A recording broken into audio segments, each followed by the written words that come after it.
अस्सलाम वालेकुम नाज़रीन, मैं हूं शनीला अम्मार और मेरे साथ मौजूद है ज़हीर अहमद और आप देख रहे हैं हमारा वीलॉग टाकरा। आज हम बात करेंगे सुप्रीम कोर्ट के अंदर मामलात। कल भी हमने आपके साथ बात की थी कि सुप्रीम कोर्ट के अंदर बड़े मामलात चलने वाले हैं। वो मामलात जो हैं वो किस रुख पे चल रहे हैं उनके ऊपर हम बात करेंगे। हमारे जो निगरान वज़ीर आज़म हैं उनको बड़ा शौक है मीडिया से बात करने का और उसके अलावा तलबात से बात करने का और हर रोज पहुंच जाते हैं। अभी भी जब हम ये वीलॉग रिकॉर्ड करें तो उस वक्त लाहौर में बैठे हुए तालिबात के साथ बात कर रहे हैं। इस्लामाबाद के अंदर धुंध छानी शुरू हो गई है और वो धुंध क्या इलेक्शन के ऊपर छाएगी कि नहीं छाएगी उसके ऊपर भी हम, लेकिन सबसे पहले जो काम आपने करना है वो ये कि हमारे चैनल को सब्सक्राइब करना है। सब्सक्राइब करने की रफ्तार बहुत कम है, व्यूज की तादाद ज्यादा और ये सब्सक्राइब करने की रफ्तार कम है। जरा उसको बढ़ाएं, कमेंट करें, लाइक करें, शेयर करें और बेल आइकन के बटन को जरूर प्रेस करें। अस्सलाम वालेकुम ज़हीर, कैसे हैं आप? जी वालेकुम सलाम, बिल्कुल ठीक ठाक। सर्दी बढ़ गई है, धुंध स्टार्ट हो गई है और वो जो धुंध है वो स्टार्ट हो मेरे दो कोलीग जो थे वो ऑफिस बैठे हुए थे। मैंने उन्हें बकायदा तौर पे वॉइस मैसेज किया।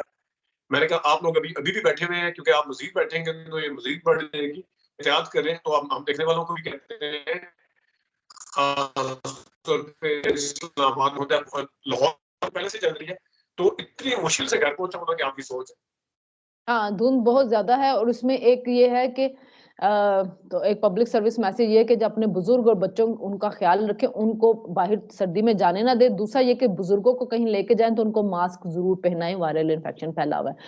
तो लेकिन ये जो धुंध है क्या इलेक्शन के ऊपर छाएगी कि नहीं? सुप्रीम कोर्ट में आज भी जब को केस चला था, वो जो रिटर्निंग ऑफिसर केपी का हटाया गया, तो चीफ जस्टिस ने ये बात कही है कि लगता है कोई है जो इलेक्शन जो है ना उसको मुलतवी करवाना चाहता है। और कल फिर मौलाना फजल रहमान की स्टेटमेंट थी कि अगर कुछ दिन इलेक्शन आगे चले जाए, ये मुझे समझ नहीं आ रही कि कुछ दिन आगे जाने से मौलाना साहब क्या अचीव करना चाह रहे हैं।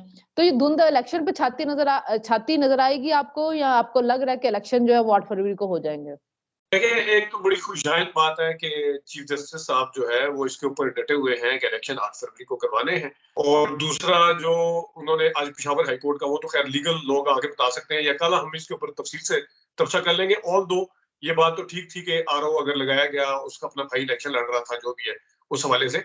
लेकिन ये जो फजलुर रहमान साहब वाला है ना, जितने मेरा यही मानना है कि जिस तरह काजी फैसल साहब कोई भी बात करता है या किसी तरफ से कोई जरा सी खनक लगती है, जिस तरह पीटीआई की तरफ से अगर कोई बात कर ले या कोई वकला बात करें, तो वो अपना रद्द-ए-अमल ज़रूर देते हैं। काज़ी फ़ाइज़ साहब रिमार्क्स रिमार्क्स के ज़रिए दे देते हैं।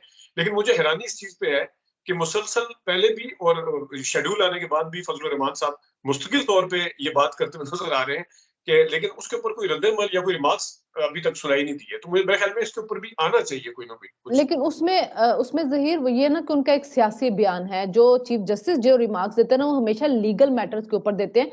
जैसे हाई कोर्ट चली गई थी पीटीआई के, आप आरओज़ के ज़रिए इलेक्शन ना करवाएँ, या जो केपी के अंदर रिटर्निंग ऑफिसर को हटाया गया, तो चीफ ने ये बात कही कि आपने इलेक्शन कमीशन को सुने बगैर ही अपने ऑर्डर दे दिए, तो आप इलेक्शन कमीशन को सुने। आप ना नोटिस दे रहे हैं, ना इलेक्शन कमीशन को सुन रहे हो और आप फैसले दे रहे हैं, लगता है कुछ साजिश कर रहा है हटाने की। तो मेरे ख्याल में वो अवॉइड कर रहे हैं सियासी मामलात के कि किसी के सियासी बयान के ऊपर मैं रिमार्क दूं। जब लीगल मैटर उनके पास सुप्रीम कोर्ट के अंदर आता है तो उसके ऊपर लाजमी ये बात कहते हैं कि इलेक्शन तो फिर 8 फरवरी को हमने करवाने, वो हम कैंसिल नहीं होने देंगे। और मेरे ख्याल में जो डटे हुए हैं तो ये बड़ी अच्छी बात है। नहीं, वो तो मैंने पहले कहा कि अच्छी बात है, लेकिन जहाँ तक सियासी देखिए फजलुर रहमान साहब का, क्योंकि डायरेक्ट ना सिर्फ ये कहना कि वो कुछ दिन आगे करवा लें, फिर उनका ये कहना है कि सिक्योरिटी के खदशात हैं, फिर उनका ये कि उनके ऊपर फिर हमला वगैरह है, फायरिंग जो भी हुई, वो कहना सारा कुछ, तो ये इतना सिंपल चीज़ नहीं है जिसको इग्नोर किया जा सके। और नोइंगली कि काज़ी फैसल साहब इस तरह भी नहीं है कि वो सियासी रिमार्क्स नहीं देते। मैं आज की अगर हम जब मिसिंग पर्सन पे आएँगे, तो मैं आपको बताऊँगा कि कहाँ-कहाँ उन्होंने सियासी रिमार्क्स दिए हैं। तो ऐसा नहीं है, तो इस वजह से उनको इस चीज़ का नोटिस कम से कम ज़रूर लेना चाहिए ताकि कल-कल ये बात बढ़ ना जाए। फजलुर रहमान साहब मुस्तकिल तौर पे इस बात करते हुए नज़र आ रहे हैं, तो ये बढ़ ना जाएगी। मेरा ख्याल है कि जब उसको लेके कोई ऐसी कोई चीज होगी या इलेक्शन कमीशन को नोटिस लेके उसको बढ़ाने लगेगा तो जरूर चीफ जस्टिस जो उस पर इंटरवीन करेंगे। मिसिंग पर्सन के ऊपर आ जाते हैं, वो जो सियासी रिमार्क से लगता है आपको उसके ऊपर मसला हो गया ना, जो उन्होंने कह दिया कि सेनेट का चेयरमैन कैसे आपने बना दिया, बिल बिल्कुल। जो था वो कैसे गायब हो गया। तो मेरे ख्याल में ये यहाँ तक तो मैं उनकी बात बिल्कुल एग्री करती हूँ कि शिरी मजारी साहिबा जो थी वो ह्यूमन राइट्स की चेयरपर्सन थी, मिसिंग पर्सन का वो बिल लेके गई, वो बिल मिस हो गया और वो बैठी हुई है आराम से, उनको पता ही नहीं कि बिल कहाँ पे चला गया मेरा। फिर उसके बाद वो कुछ सहाफियों ने कहा जी हमने शिरी मजारी से बात की, तो उसने कहा सेनेट के अंदर वो वजीर दाखिला लेके गए थे जो शेर रशीद थे, तो उनसे गुम हो गया, तो उनको इसके ऊपर शोर तो डालना चाहिए था। आज ये मिसिंग पर्सन के सब चैंपियन बन रहे हैं, लेकिन हुकूमत में आते हुए सब किसी को मिसिंग पर्सन याद नहीं आता। नहीं, वो हुकूमत में आते हुए भी याद नहीं आता, और जिस वक्त कोई बड़े ओहदे पे आ जाता है ना शनीला, तो उस वक्त भी याद नहीं आता। उस वक्त भी बाएं दाएं बाएं और इधर उधर से चीजें बच के निकलने की कोशिश की जाती हैं, जो कि आज वाज़ह तौर पर नजर आया है। उसकी वाज़ह मिसाल आपने, खैर वो सियासी मार्क्स के ऊपर अगर मैं आ जाऊं, उनकी साथी जो जजेस थे दोनों, उन्होंने भी दिए, और इन्होंने बकायदा तौर पर नजर रखी हुई थी कि आपने उनको वोट दिया था, किनके कहने पे दिया था, क्या हुआ था। वो फिर आगे से हंसे भी, जो शोएब शाहीन साहब थे, तो पूरी एक एक चीज के ऊपर नजर थी। सियासी कोई मामला चीफ जस्टिस साहब जाने नहीं देते। ये अब एक तो फॉर्चुनेटली हमारे लिए भी अच्छा हो गया कि हम लाइव सारा देख लेते हैं बैठ के। अगर अब कोर्ट उठ के जाना नहीं पड़ता, सुबह सुबह जाके वहां पे गाड़ी पार्क करने और जगह ढूंढने नहीं पड़ती। तो ये आज उनका जो कंडक्ट था, मेरे हिसाब से अगर आप दोनों केसों का मुआवजा करें, ताहयात नहली वाला और पहले ये शोएब शाहीन मिसिंग पर्सन वाला, तो आपको दो मुख्तलिफ किस्म के चीफ जस्टिस साहब नजर आएंगे। दूसरे वाले में वो वकीलों को कहीं पे फंसाते हुए नजर नहीं आएंगे। दूसरे वाले में कहीं हर तरफ ये नजर आएगा कि इनको बुलाया जाए, और उस तरह की बातें करेंगे जिसमें वो एड ऑन कर रहे हैं। मतलब है, हालांकि अगर डेविल्स एडवोकेट के तौर पे क्वेश्चन रेज करना जज का काम है, क्वेश्चन उसके अगेंस्ट जाके करना जज का काम है, लेकिन दूसरे वाले में और पहले वाले के कंडक्ट में बहुत जमीन और आसमान का फर्क है। जिस तरह मिसिंग पर्सन पे, जी ये तो सियासी मिसिंग पर्सन है। भाई सियासी मिसिंग पर्सन क्या होता है? एक बंदा या एक औरत अपने घर से गायब है, वो अगर किसी सियासी जमात से ताल्लुक रखती है, मुझे यकीन करें शनीला, आप जो है ना, आप इधर बैठ के, हम साफी हैं, हम पोजीशन ले सकते हैं, लेकिन इसके बावजूद भी आपकी भी कोशिश ये होती है कि थोड़ी असूल के ऊपर बात कहीं ना कहीं कर ली जाए। मेरी भी ये कोशिश होती है। और मैं आपको बताऊं, आजकल टॉक शो शाम को देखे ना, आजकल आपको नजर क्या आता है? पीटीआई वाले कहते हैं, जो पीटीआई के बंदे हैं, नहीं नहीं नवाज शरीफ के साथ ठीक हुआ है। नवाज शरीफ के वाले बंदे क्या कहते हैं? पीटीआई वाले ठीक हुआ है। आप अगर इमरान खान के साथ गलत हो रहा है, नहीं नहीं आप उस टाइम कहां थे? ये एक सियासी जमात के बयानिए हो सकते हैं, सियासी टॉक शो के अंदर हो सकते हैं। ये चीजें जजेस को जेब नहीं देती कि आप आगे कहना शुरू हो जाए, नहीं नहीं वो आपके बंदे थे। वो इमरान रियाज कौन था? वो मतीउल्लाह जान क्यों नहीं है? ये सियासी बंदे हैं, ये सियासी तो गायब नहीं है, वो बलोच है, वो पटिशनर नहीं है, वो खुद क्यों नहीं आए, खुद लापता थे क्यों नहीं आए। मतलब है 184 वैसे खत्म हो गया है। सुनवाई अब कैसे होगी एक आम आदमी की, या मिसिंग पर्सन की फैमिली कहाँ जाएगी? अगर वो डर के मारे नहीं आना चाह रहे, तो कोई ना कोई, कहीं ना कहीं हुकूमत भी तो कुछ करती है, कोई अदालत भी कुछ करती है, कोई अपने तौर पे भी कुछ करती है। सारे नहीं दिमाग देखें, आपको वहां नहीं पे नहीं देखें, उसमें जो आमना जंजुआ थी उसके ऊपर चीफ जस्टिस ने कहा कि इनकी बात हम ज्यादा गौर से सुनेंगे क्योंकि ये सबकी बात करती हैं। आप सिर्फ एक मखसूस पार्टी, सियासी पार्टी का लेके आए। अब उसमें अगर वो कह रहे हैं कि फरूख हबीब ने प्रेस कॉन्फ्रेंस की, फलाने ने की, तो उसने कहा जो आपकी पार्टी छोड़ के चलेगी उसको हम क्या कहेंगे, पार्टी को आके दोबारा ज्वाइन कर ले। चीफ जस्टिस का ये काम तो नहीं है ना कि वो कहे अच्छा तुमने जबरदस्ती प्रेस कॉन्फ्रेंस की है, चलो तुम वापस आ जाओ, तुम कर लो। दूसरी बात ये है उनकी, ये बिल्कुल ठीक बात है कि मतीउल्लाह जान या असद तूर के जब चीफ जस्टिस ने नोटिस लिया था, तो उसमें बड़ा शोर पड़ा था कि जी एक जज कैसे नोटिस ले सकता है। तो बात उनकी ठीक है कि अगर इमरान रियाज समझता है कि मैं अगवा हुआ हूं, अगर इमरान रियाज समझता है मैं ज्यादती हुई है, तो इमरान रियाज क्यों नहीं खुद पिटीशन लेके आ रहे? इमरान रियाज आज ट्विटर के ऊपर तो बड़ा इनकलाबी बना हुआ था, है किसी में हिम्मत मुझे बुला ले, मुझे बुलाए, मैं सच बोलता। तो भाई जाओ ना, जाके पिटिशनर बनो उसके अंदर के, कहो उसको, कहो उसको चीफ जस्टिस के पास पिटिशनर बनो, शोएब शाहीन के पास जाओ। मेरी वीडियो, तुम्हारी वीडियो मुझे आ रही है, तो तुम्हारी वीडियो मुझे आ रही है, तुम्हारी वीडियो मुझे आ रही है, मेरी वीडियो भी सही जा रही हो। आपकी ऑडियो बिल बीच में फ्रीज हुई है। देखिए, जहां तक शोएब शाहीन साहब का ताल्लुक है कि अगर उन्होंने सारों को शामिल नहीं किया, अगर उन मिसिंग पर्सन में अगर उन मतलब बाकी जो अपने वकील के जरिए एतजाज साहब के वो वकील बने हुए हैं, अगर उन लोगों को शामिल नहीं किया, वो एक बात है। लेकिन अदालत को ये चीज देखनी होती है कि साहिल जो मेरे पास इस्तदा लेके आया है, वो मुझे बताएं, एतजाज एहसन मिसिंग पर्सन है? एतजाज एहसन मिसिंग पर्सन है? आप एतजाज हसन लेके आए ना पिटिशनर के, तो एतजाज हसन के ये वकील बने हैं, उन्होंने इनको वकालतनामा दिया है। लेकिन जो आप क्या इस चीज को मानने के लिए तैयार हैं कि मिसिंग पर्सन कोई नहीं हुआ पिछले 2-3 महीने में या साल में? क्या आप इस चीज को मानने के लिए तैयार हैं? आपके पास एक साइल आया है, आप कह रहे हैं, मतलब मैं अगर जज हूं, मेरे पास कोई आए, मैं कहूँ नहीं नहीं, ये 4 जो गायब हुए हैं इनको जरा साइड पे करें, वो जो 2 और गायब हुए थे उनको भी बीच में शामिल करें। ये वो किसी कह हद तक तो रहे ठीक हो कर, सकता है। तो अच्छी बात है ना, अच्छी बात है, आप शामिल करें। जब आप एक चीज का खुरा लगाना ही चाह रहे हैं तो आप उनको भी शामिल कर लें। आप उनको क्यों नहीं मिसिंग पर्सन में डालते? आगे से कहा जाता है जी वो 4 घंटे वाले उनको याद है। भाई इमरान रियाज खुद क्यों नहीं अदालत आता? इमरान रियाज खुद क्यों नहीं पिटिशनर बनता? इमरान रियाज क्यों नहीं आके अदालत के सामने जो है वो हकाइक बयान करता? फिर जब अदालत कह रही है इमरान आमना रियाज आमना जंजुआ को सुने। इमरान रियाज अगर आ रहे, सुप्रीम कोर्ट जो है वो पूरे हक रखती है इमरान रियाज को तलब करे वहां पे, जिस तरह बाकी केसों में मुतलका बातों, बेशक वो सेक्रेटरी हो, बेशक कोई कमीशन हो, कोई रिटायर्ड इमरान जनरल हो, उनको रियाज खुद क्यों तलब नहीं करने का आता? हक है। खुद जिस खुद तरह क्यों नहीं आता? बाकी को भी तलब करने का, तो आप उनको तलब करें कि आप हुए थे, उनको बुला लेना। देखें, वो क्या मेरी बात सुने, कि हम अगवानी हुए। साहब के सुन ले कहने ना। का मतलब सिर्फ ये था कि इमरान रियाज साहब जो है वो पता नहीं अपनी मर्जी से शायद कहीं गए हुए थे। उनके कहने का मतलब था नहीं, कि ये कहने का 142 मतलब नहीं है जी। उनका। ये नहीं, उन्होंने कहा था बड़े असर और रसूख वाले बंदे हैं, वो खुद क्यों नहीं अदालत आए? उन्होंने खुद क्यों नहीं अदालत से रुजू किया? देखिए मेरी बात सुनो। सुनिए, उन्होंने कहा है कि शुएब शाहीन साहब को कहा है कि कहीं उन्होंने कहा है कि मुझे लापता किया गया था, कहीं उन्होंने कहा कि मैं, उन्होंने आगे से शुएब शाहीन ने जवाब दिया करती थी, उन्होंने ये कहा है कि मैं वापस आ गया हूँ, मुझे हाँ, वापस मतलब छोड़ ये दिया देखिए, है। तो ये किसने बात बिल्कुल कहना, ठीक है। इसे देख के अपनी मर्जी से क्या हुआ था शलीला, मेरी उसकी ये जो बात हालत थी मर्जी से क्या हुआ था। नहीं, मुझे सिर्फ एक बात बताएं, जब असद तूर को मारा गया, असद तूर ने आके बताया कि मेरे साथ क्या हुआ, अबसार आलम ने बताया मेरे साथ क्या हुआ, जनरल बाजवा का नाम लिया, उसने इल्जाम लगाया, मतीउल्लाह जान ने भी लिया। इमरान रियाज फिर बात क्यों नहीं करता? इमरान रियाज ट्विटर के ऊपर इनकलाबी बनता है, इमरान रियाज बड़ी झूठी रोज फेक खबरें चला रहा है और बैठ के इंटरव्यू दे रहा है। असल सच्चाई बताए। मेरी बात वो तो सुने, बा- इस वो तो वक्त वो तो वो बात ही नहीं कर रहा, वो तो बात ही नहीं कर रहा।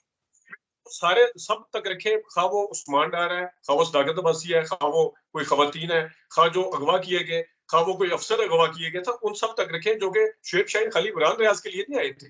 आपने मतलब जजेस ने क्या किया कि इसको गलत साइड पे ले जाके जो एक जेन्युइन मसला है उसको इग्नोर करने की या उसे पहलूतही करने की कोशिश की है, तो इसको सिर्फ उस तक रखना ठीक नहीं है। सियासी रिमार्क्स भी सारे चलते रहे और आप कह रहे हैं कि नहीं नहीं वो भी आएगा, वो भी आएगा, वो भी आएगा, तो सारे मिल के आएंगे तो फिर हम कुछ सोचेंगे। एक तरफ आप उनको कह रहे हैं कि आप इसको सियासी शख्सियात को लेके आ रहे हैं बीच में, तो दूसरी तरफ फिर इस तरह का तासुर तो ना देना कि जो आपके पसंदीदा है उनको आप नाम लेना शुरू कर दें। उन्होंने 2 सहाफियों के नाम लिए कि उनको भी शामिल कर लें, वो भी सहाफी थे, ठीक है, और उनकी पिटीशन भी है। उन्होंने उन्होंने सिर्फ मतीउल्लाह जान साहब का नाम लिया है। असद तूर के बारे में उन्होंने कहा एक और शख्स भी थे जिनको घर में वो फिर पीछे पीछे से वकील ने असद कहा तूर था, का एक नाम जिसने लिया कहा था था। असद तूर साहब। हाँ, ठीक है, असद वो तूर का मुझे भी नाम लिया पता है उन्होंने। कि मुझे पता है कि असद तूर साहब का नाम वो भूल नहीं सकते, उन्होंने जान के नहीं लिया उनका नाम, मतीउल्लाह जान साहब का लिया, उनका जान के लिए, ये हाँ, भी एक कहानी है। और बात यह है कि उन्होंने नाम लिया, ठीक है, और उन्होंने कहा इन दोनों को शामिल कर लें, क्योंकि उन्होंने इसके ऊपर नोटिस लिया हुआ था, एक चीज चल रही थी, तो उन्होंने कहा इसको शामिल कर लें। फिर उन्होंने कहा हम आमना जंजुआ साहिबा को सुनेंगे, क्योंकि उनके पास सबका रिकॉर्ड है। तो जब सबका रिकॉर्ड है तो उसमें जाहिर है बलोच मिसिंग पर्सन में असल मसला तो बलोच मिसिंग पर्सन का ना। बाकी इनकी पार्टी के जो लोग छोड़ के चले गए, तो चीफ जस्टिस उनको कहेगा नहीं नहीं नहीं, आओ वापस आके पार्टियां ज्वाइन करो, तुम लोग छोड़ के गए हो। तो वो तो फिर आप छोड़ने की अगर पार्टियों की बात करेंगे ना, तो फिर तो नवाज लीग के पास भी पूरी लिस्ट है कि 2018 में क्या हुआ था। छोड़ना मसला नहीं है, उनको कितने दिन तक कहाँ पे रखा गया है, कौन लेके गया था शनीला, ये मसला है। पार्टी छोड़ना, आगे मीडिया टॉक करना तो तो बात की बात जहीर वो लोग बात करें ना, वो क्यों नहीं सामने आते ना? आप है। अदालतों के कंधों पे क्यों बंदूकें रख रहे हैं? इस चीज को क्या एड्रेस नहीं होना चाहिए कि किस कंडीशन में आगे उन्होंने मीडिया टॉक्स किए, कहाँ पे रहे थे वो? अब आजम खान के बारे में अगर वो साइफर खुद केस क्यों नहीं आ रहे? पे, वो यहीं खुद पे क्यों नहीं आ रहे? इन्हीं के साथी जजेस ने, अतर मिनल्ला साहब ने सवाल उठाए थे कि आजम खान साहब को तो पहले अगवा कर लिया गया था, उनके बयान की क्या अहमियत है? इन्हीं के साथी जजेस ने इस अगवा को या इसको एक सवाल के तौर पे पेश किया था। और एक बड़ी, मैं हालांकि मैं कल वीडियो में बता चुका हूँ कि जो भी रीजन रही होगी, अतर अब्दुल्ला साहब को मैंने खुद बताया, मतलब टॉपिक भी मैंने छेड़ा था कि अतर अब्दुल्ला साहब रुखसत पे गए हैं या जो दूसरे वाले हैं वो बीमार है, लेकिन यहाँ पे और दूसरे वाले की मर्जी के साथ बेंच बनते हैं। कहीं पे 3 रुकनी बेंच के अंदर कहीं पे भी ये चीज आपको नजर नहीं आई कि वो जो साथ भी बैठे हुए दाएं और बाएं, वो भी कोई ऐसा सवाल उठाएं जो थोड़ा सा भी इख्तलाफ नजर आता हो बीच में। जजों के बीच में इख्तलाफ होना एक हेल्दी चीज होती है, डिबेट होना। वो तो बिल्कुल हर रिमार्क्स उस किस्म के आते हैं कि जिसमें वो बाकायदा तौर पे सिर्फ ऐड ऑन कर रहे हैं और भरपूर तरीके से चीफ जस्टिस के उसके ऊपर इंडोर्स कर रहे हैं। तो फिर अगर चीफ जस्टिस को इंडोर्स करता फिर सिंगल रुकनी बेंच बन जाता, वो आगे फैसला सुना देते। अच्छा, पहले भी 3 जज हम ख्याल बनते थे, उसको उसके साथ आप एग्री करते होंगे और आपको खुशी भी होती होगी उनके रिमार्क्स देखकर। हुई है कि वो वाले बंदे गवाह हुए थे, वो वाले हुए थे। पहले भी गलत हुआ था शकीला, अभी भी गलत हो रहा है। मैं अभी भी ये बात कह रही हूँ कि जो लोग पार्टियां छोड़ के चले गए हैं, उसका काम नहीं है कि चीफ जस्टिस बैठ के उनको सुनते रहे, और वो खुद भी अदालत नहीं आ रहे हैं। उनमें से कोई अदालत के साथ रुजू ही नहीं करे, यानी कि अदालत यहाँ पे बैठ जाए सिर्फ ये चेक करने के लिए कि जी कौन प्रेस कॉन्फ्रेंस कर रहा है, कौन नहीं कर रहा, जबकि वो खुद आ ही नहीं रहे हैं ना। जब वो आ ही नहीं रहे, वो अदालत को रुजू ही नहीं कर रहे, तो अदालत किस चीज का नोटिस ले? एक और चीज अब देखिए, मैं अब अदालत उनको बुलाए, अब मेरी बात सुन, अदालत उनको बुलाए, वो आए ही ना, तो फिर उसकी क्या अहमियत रह जाती है उस चीज? अगेन कह रहा हूँ कि जिस तरह मतलब जो बंदे गायब हुए हैं, इसका मतलब ये है कि 8 बंदे जो है वो गायब हैं। आप कहते हैं नहीं नहीं, 8 बंदों को मैं उस टाइम बाजियाब करवाने के लिए या 8 बंदों के मसाइल को उस टाइम सुनूंगा जब वो पीछे वाले 2 भी आएंगे। इसी तरह का एक मसला है ये बिल नहीं वाला। कहा, उन्होंने कहा था कि ऐड कर लें, लेकिन उन्होंने कहा है कि अच्छा, हम वो परसों की तारीख रख दी उन्होंने। पीटीआई के या तो सियासी जो है, पीटीआई के जो सियासी कैदी रहे हैं या पीटीआई के जो गायब हुए हैं ना, उनको वो मानने के लिए तैयार ही नहीं है। उनको वो समझते हैं कि वो सियासी है, वो उनको मानने के लिए तैयार नहीं है। किसी एक जगह मुझे बता दें कि उन्होंने कहा कि हाँ बिल्कुल, उन्होंने कहा जी नहीं नहीं, वो फिर आमना भाई, आमना मसूद जंजुआ का भी केस जेन्युइन है, ठीक है, वो तो पिछले 14-15 साल से चल रहा है सारा कुछ। लेकिन जो अभी गायब हुए हैं, उनके बारे में ये कहना कि ये सियासी उन्होंने कैदी है, वो जुबान है। इसलिए इसलिए कि उन्होंने पूछा कि फिर वो कहाँ गए, उन्होंने कहा जी वो पार्टी छोड़ गए। उन्होंने कहा जो पार्टी छोड़ गए हैं, हम उनको क्या कहेंगे, पार्टी दोबारा ज्वाइन कर ले। सियासी बात है, वो शुएब शाहीन नहीं कह रहे कि पार्टी दोबारा ज्वाइन करें, शनीला, ये सियासी बात है। ये भाई आप कह रही जो लोग अप्रोच नहीं कर रहे अदालत को, मैं नहीं, शुएब शाहीन को क्या फरूख हबीब ने कहा कि तुम मेरे वकील हो? क्या उसको हमाद अजहर ने कहा तुम मेरे, या शेर रशीद ने कहा तुम मेरे वकील हो? भाई जो लोग खुद अदालत को अप्रोच नहीं कर रहे, जिन्होंने शुएब शाहीन को अपना वकील नहीं बनाया, तो जज कैसे उनके बिहाफ के ऊपर फैसला करना शुरू कर दे कि तो ये लोग मिसिंग हो गए हैं, और इनको मैं मिसिंग मानता हूं। अदालत को उस्मान डार को, सदाकत अब्बासी वगैरह को बुलाने का इख्तियार है, अगर है, और वो आके कह दे जी हमें कोई मसला नहीं है, फिर मैं आपकी बात मान लूंगा। अगर वो आके कह दे जी हमें कोई मसला नहीं है, जब वो गए थे नहीं, क्या शुएब शाहीन उनका पिटिशनर है? क्या उन्होंने शुएब शाहीन को हायर किया? अब तो कोई भी XYZ उठ के चला जाए, अगर किसी बंदे ने उसको अपना वकील बनाया नहीं हुआ, तो जज क्यों तलब करे उस बंदे को? इवन इमरान रियाज जो है, उसने भी अपना वकील नहीं बनाया शुएब शाहीन को। चीफ जस्टिस साहब जो है ना, वो हमेशा टेक्निकल चीजों के ऊपर बात करते हैं। ये फैक्ट है या नहीं है कि बंदे हुआ हुए, ये फैक्ट है या नहीं भाई है? ये बात ये है कि वो जिनके वकील, उन्होंने वकील अपना बनाया नहीं, उन्होंने उसको कहा ही नहीं कि हमारा जाके मुकदमा लड़ो, तो चीफ जस्टिस कैसे बना ले? हम अगले टॉपिक की तरफ चले जाएं क्योंकि बड़ा लंबा हो गया ये। एक सेकंड, नहीं एक सेकंड।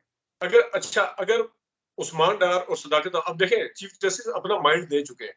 अगर उस्मान डार, सदाकत अब्बासी, कोई भी आगे कह दे जी हम आते हैं, और फिर चीफ जस्टिस साहब आगे से ये कह दें नहीं नहीं, आप तो सियासी जमात से ताल्लुक है, लिहाजा आप जाए, फिर देखें, मैं एक मिसाल देती हूँ आपको। जब ये फैजाबाद धरना केस चल रहा था, तो जो अफसार आलम थे, उन्होंने कहा कि जज साहब मुझे क्यों नहीं बुलाते हैं, मैं इसके अंदर एक फ्रीक हूँ, और वो उसके अंदर खुद फ्रीक बने और उन्होंने अपना बयान जमा करवाया, जबकि उनको पहले नहीं बुलाया गया था। इसी तरह उस्मान डार, सदाकत अब्बासी बने तो सही आके पिटिशनर, ये पता था ना ये केस चलने वाला है, बने ना, इमरान रियाज बने ना, क्यों नहीं बन रहे हैं आके?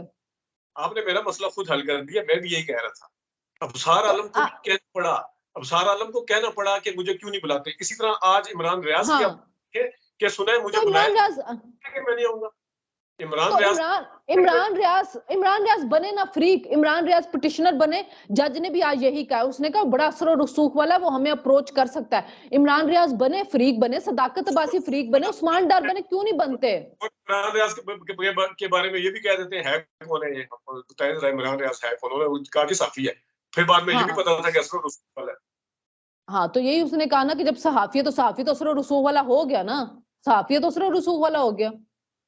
अच्छा, अब एक इसी तरह का एक और मसला बिल के ऊपर आ जाए। बिल के ऊपर एक चीज, बिल गायब हुआ, ठीक है, सादिक संजरानी ने बिल गायब हुआ। अब जजों का क्या काम बनता है कि वो सादिक संजरानी कौन था, किसके वोटों से आया था? एक बंदे ने बिल गायब किया है, आप कह रहे हैं कि पार्लियामेंट का मंजूर करदा बिल जो है सेनेट में जाके गायब हो गया, इससे बड़ा जुर्म कोई नहीं। आप उसको एड्रेस करें, आप तो इस चीज को मानते हैं, पार्लियामेंट को तो वैसे ही मानते हैं आप उसको एड्रेस करें, बजाय उसको एड्रेस करने के वो सादिक संजरानी कौन था, वो तो आपकी पार्टी का है, नहीं वो सही किसकी कह रहे ना, तो चेयरमैन सेनेट, सही कह रहे ना। मिसिंग पर्सन का बिल जो था, वो आके शेरी मजारी ने शोर डाला कि मिसिंग पर्सन का बिल मिस हो गया, तो जाके पूछती ना सेनेट के चेयरमैन से, जो कि इनका अपना बंदा था, इन्होंने उसको वोट से दिलवा के लाया ना, और फिर शुएब शाहीन माना ना कि फिर अदालतें किस लिए हैं? श्री मजारी ने नहीं पूछा ना, ये लेके आ गया केस, ठीक है। हाँ, अब तो मानना ये है कि बिल गायब हुआ, बहुत बड़ा जुर्म हुआ है ये, वो मतलब उन्होंने कहा शुएब शाहीन ने कहा ना, शुएब शाहीन ने कहा जी बिल जाके कोर्ट आपका शेरी मजारी पता करती ना। है। एक चीज आपने खुद कह दिया कि संजीदा है, तो उसके बाद ये चीज मैटर नहीं करती शेरी कि वो शेरी मजारी पूछती ना, किसकी वजह से चेयरमैन सेनेट बना, ये चीज मैटर नहीं शेरी करती। मजारी शेरी आपका मजारी पूछती, शेरी ये मजारी पूछती, उसका काम था। श्री मजारी पूछती जाके, बिल का उसका काम था, वो पूछती मेरा बिल कहाँ चला गया। टॉक शो में शकीला बैठे होते हैं ना, और दूसरी साइड पे शुएब शाहीन जो टॉक शो में बैठे, तो दूसरी साइड पे नून लीग होती है, कोई और होती है, उसमें आप कह सकते हैं हाँ जी सादिक संजरानी को तो आपने बनाया था ना, आपका लड़ना था, फलाना था। अदालत के अंदर एक चीज है, एक सीरियस मसला है जिसको कोर्ट खुद मान रही है अदालत कि बिल्कुल ठीक कह रही उनको कि वो आपका बंदा है। उसको तो आप ये करते थे, और साथ ही जो जस्टिस साहबा बैठी हुई थी, आपने वो भी किया था, आपने ये भी किया था, वो उन्होंने भी बीच में रिमार्क्स, सियासी किस्म, सियासी नोयत के रिमार्क्स, कोई सियासी नोयत करनी थी, बात बिल्कुल ठीक थी, बात बिल्कुल ठीक थी। जिसके कहने भी बना है, कोई एक जज उठा के बताए, अगर उसको फेयर हो गया सुने, तो वो ये कह दे कि वो उनके नजर में सादिक संजरानी को बुलाए और सादिक संजरानी से पूछे, इर्रिस्पेक्टिव कि वो किस पार्टी से बना, किस तरह बना, किसने उसको वोट दिया था, ये कोई उन्होंने मसला सही बात कही थी कि आपकी पार्टी ने उसको बनाया हुआ था, तो आपको उससे पूछना चाहिए था कि बिल कहाँ पे चला गया। यहाँ तो आप ये कहते कि इस हुकूमत ने गायब किया, तो फिर तो आप इल्जाम भी लगाते आपकी हुकूमत में, आपके बनाए हुए सेनेट के चेयरमैन ने बिल गायब किया। चीफ जस्टिस ने बिल्कुल सही कहा है उसको जो कहा। जस्टिस साहब है, उन्होंने पहले कहा कि बहुत सीरियस मामला है। चले जी, मैं एक स्टूडेंट के तौर पे या एक जर्नलिस्ट के तौर पे एक वो आपके बाइसेस है ना, आपके अपने बाइसेस है, आप स्टूडेंट के तौर पे सुनने लग गए, ऐसा नहीं है। ये तो बड़े टू द पॉइंट हो गया चीफ जस्टिस साहब, बहुत टू द पॉइंट बात करें, अगले लम्हे में जाके जनाब वो कहानियां यूं घुमाए, उधर घुमाए, इधर घुमाए, तो फिर तो ये कोई कोई हमें तो समझ कोई कहते हैं ना, कोई नजर कोई आना चाहिए। अच्छा, मेरी मेरी बात सुने, मेरी बात सुने। 23 मिनट हो चुके हैं। माइंडसेट के साथ बैठे हुए, वहां पे सवाल ही कोई नहीं, वहां पे तो जनाब वहां पे ऐड किया जा रहा है, ज़ियाउल हक ने ऐड करवाया था 61 ज़ियाउल हक ने करवाया था, वो डिक्टेटर था, सही क्या, वहां सही, पे ऐड हो हाँ, रहा, वहां पे समीउल्लाह सही है। बलोच वाले केस में सवाल नहीं हो रहा। ये एक चीफ जस्टिस की सिर्फ 1 घंटे के गैप के अंदर जो समाप्त हुई है, मैं उसका अहवाल आपके बिल्कुल सामने बता, बिल्कुल, वो एक दोनों में ठीक था, कुछ और दोनों मामलात में वो बिल्कुल ठीक था। पहले मामले में भी सियासी था, दूसरे में भी 62(1)(f) वाला जो था, उसकी बात ठीक थी कि डिक्टेटर ने वो शामिल करवाए उसको, उसके कहने के ऊपर आप किसी बंदे को कैसे सादिक और अमीन का कर दें। यानी कि कातिल भी 5 साल बाद लड़ ले, गद्दार भी 5 साल बाद लड़ ले, एक बंदे के टैक्स डिक्लेरेशन में कोई मसला हो जाए तो एनालिसिस प्रोग्राम का टाइम बहुत ज्यादा हो चुका है, हमें यहाँ पे वाइंड अप करना है। हाँ, जिस वक्त बस आखिर में 1 मिनट, जिस वक्त अदालतों ने काम करना होता है ना, वो आपके सामने मिसालें हैं। केस कोई और चल रहा होता है, तो जिस टाइम किसी केस को लाना होता है ना, उस केस के बीच में रिमार्क्स देके ला दिया जाता है, वो आपके सामने हाँ सारी बिल्कुल, आपने मुझे सही मिसालें दे दी। बंदयाल में के केस में यही हुआ था कि और केस कोई और चल रहा था और बीच में पंजाब के और खैबर पख्तूनख्वा के इलेक्शन आ गए थे। नैली वाले केस में भी वो केस चल रहा था एक इंस्पेक्टर की ट्रांसफर का। काजी फैसल साहब ने बीच में आके ये सारा कुछ किया था। बिल्कुल मुझे भी बात करने दें, आर्गुमेंट होता है, डायलॉग होते हैं। केस चल रहा था एक इंस्पेक्टर की ट्रांसफर का, और उसके बीच में आ गए थे पंजाब और केपीके के इलेक्शन, ठीक है? तो ऐसी माजी में बहुत सी मिसालें होती रही हैं। था और 3 दफा इन्होंने भी गलत किया। मैं भी यही कह रहा इन्होंने कौन सा हूँ। 3 दफा गलत किया है? कौन सा? ये हाफ़िज़ कुरान वाला जो याद नहीं है आपको, जिसमें इनका फटा पड़ गया था चीफ जस्टिस का और काज़ी फ़ाइज़ा साहब का, जो हाफ़िज़ कुरान वाला केस था नंबरों वाला, हाँ जिसमें वो जी। रजिस्ट्रार के आगे थे और मुअत्तल नहीं किया गया था, और क्या-क्या हुआ था, रजिस्ट्रार के ऊपर डाल दिया गया था। ये एक उमर अता बंदयाल साहब के ज़माने की बात है आखिर में, हाँ, वो ज़माने में। उनके केस ही वो कर देते थे, उनके फैसले वहाँ से हटा देते थे, तो बहुत सी ऐसी चीज़ें जो बंदयाल दौर में हुई हैं। चलिए जी, हम यहाँ पे अपने प्रोग्राम को खत्म करते हैं। आपने मेरे भी आर्गुमेंट्स देख लिए, ज़हीर के भी देख लिए। आप लोग अब फीडबैक दे के हमें बताएँ कि जी चीफ जस्टिस के बारे में ज़हीर के जो ख़्यालात हैं, ये मेरे ख़्यालात हैं, आपके अपने क्या ख़्यालात हैं? फिर मुलाकात होगी। अल्लाह हाफ़िज़।